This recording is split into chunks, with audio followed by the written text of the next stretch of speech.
सरकारी अधिकारियों ने दी गिद्ध को मात। नवी मुंबई नेरुल में 2 दर्जन के करीब परिवारों का आशियाना छिन गया और खून पसीने की गाड़ी कमाई डूब गई। जानते हैं क्यों? क्योंकि यहाँ सरकारी गिद्ध काफी पहले से सक्रिय थे, जिन्होंने अवैध जमीन पर बन रहे इमारतों को हरी झंडी दे दिए। उन्होंने कभी अपनी नजर उस इमारत पर नहीं डाले जो अवैध था। ना ही नगर सेवक, ना ही सिडको के अधिकारी, ना ही महानगर पालिका के अधिकारी, किसी ने भी उस अवैध इमारत पर प्रश्न चिन्ह खड़े नहीं किए, जिसकी वजह थी कि सबको आंख और मुंह यानी कि जबान बंद रखने की कीमत मिल चुकी थी, जिसकी वजह से आज 2 दर्जन के करीब परिवारों का आशियाना उजड़ गया।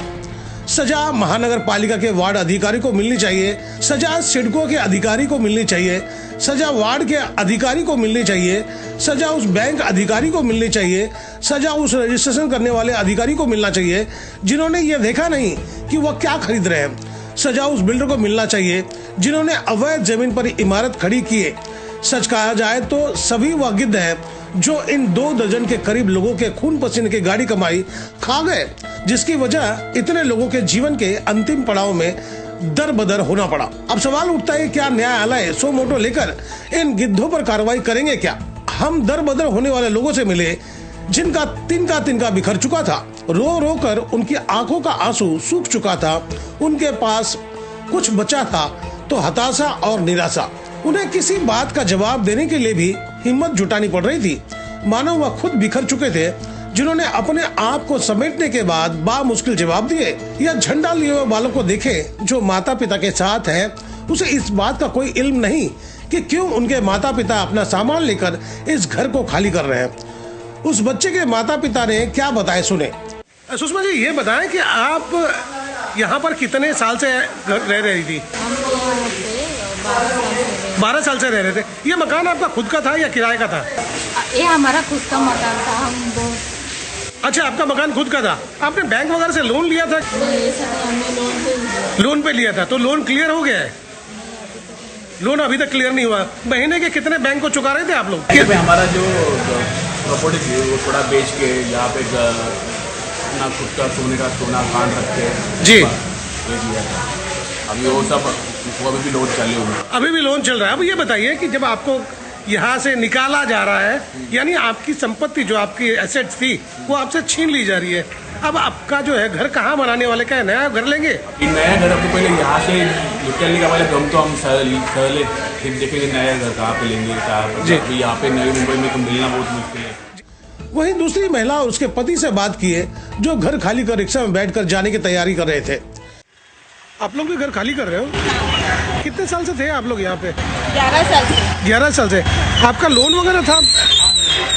लोन है? कितना लोन चालू है? कितने साल से आप इस बिल्डिंग में? 11 साल से पूरा। किस बिल्डर से आप लोगों ने खरीदा था? अपना पटेल करके था। पटेल आज की तारीख में इस दुनिया में है या नहीं है? वो सुसाइड किया, बिल्डर ने सुसाइड कर लिया। तो उसके फैमिली के कुछ लोग होंगे। अभी इतने लोगों से उसने पैसे लिए हैं तो जाहिर सी बात है कि अपने एसेट्स से कुछ तैयार किए होंगे उसने। वो तो है नहीं किधर, कहीं पता नहीं कहाँ है वो, उसके परिवार के लोग कहाँ है। इस महिला को देखे जिनका आशियाना लूट चुका था, जिन्होंने वास्तविकता बताए, सुने उनका क्या कहना था। सबसे पहले आपका परिचय जानना चाहेंगे। प्रियंका सावंत। प्रियंका जी, ये बताएं कि कितने साल पहले आपने ये मकान लिया था? हमने 2012 को बुकिंग किया है यहाँ पे। 2012 में। अब जब मुझे ये बताइए कि क्या आपको पहले इस बात की जानकारी थी कि ये जो इमारत बनाई गई है? कुछ भी नहीं। हम गवर्नमेंट सर्वेंट है जी, तो हमें इतना तो पता होना चाहिए ना। हमें हम डॉक्यूमेंट देख के ही ले लिया है ना। और बैंक ने भी लोन दिया होगा इसमें? हाँ, बैंक ने वो लोन वाले को पता। हमने तो हमारा प्राइवेट फंड लगवाया है इसमें। अच्छा, अब ये बताएं कि जब आपका आशियाना छीन लिया, आपको लगता है कि इसमें जितने जिम्मेदार बिल्डर है उतने भी सरकारी अधिकारी लोग भी हैं? हाँ, महानगर पालिका भी है और जो बिल्डर है वो भी। अभी महानगर पालिका एक्शन ले रही है ना। उस समय कहाँ थी बिल्डिंग जब खड़ी हो रही थी ना, तब महानगर पालिका कहाँ भी थी? बिल्कुल। क्यों नहीं एक्शन लिया उन्होंने? तो आपको लगता है उन अधिकारियों पर भी केस होना चाहिए? हाँ, जिसने अपनी आंख बंद कर ली थी? होना चाहिए। जब उस वक्त जो अधिकारी थे ना, उन सबको यहाँ पे लेके आओ। जो आज गरीबों का आज निवारण उन्होंने छीन लिया है ना, उनको तो शासन मिलना ही चाहिए।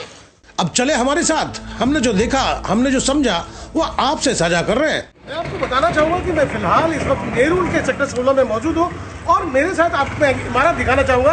आप देख सकते हैं ये इमारत लगभग 2 दशक पहले बनी थी और इस इमारत से में जितने भी लोग रहते थे उनको घर खाली करने के लिए कह दिया गया है। लगभग अगर बात की जाए तो कम से कम 99-100% लोगों ने आज अपना आशियाना यहाँ से उजाड़ दिया है अपने हाथों से, क्योंकि महानगर पालिका ने कहा है कि अगर वो यहाँ से नहीं निकलते तो जबरन उन्हें निकाला जाएगा। हैरत की बात यह है कि बताया ये जा रहा है कि ये जो प्लॉट है ये कभी गार्डन के लिए रिजर्व हुआ करता था। अब गार्डन के लिए जब कोई प्लॉट रिजर्व हो और उस पर इमारत खड़ी हो जाए तो सवाल उठता है कि महानगर पालिका के अधिकारी कहाँ थे, उन्होंने क्यों नहीं देखा कि गार्डन के जगह पर एक इमारत खड़ी की जा रही है।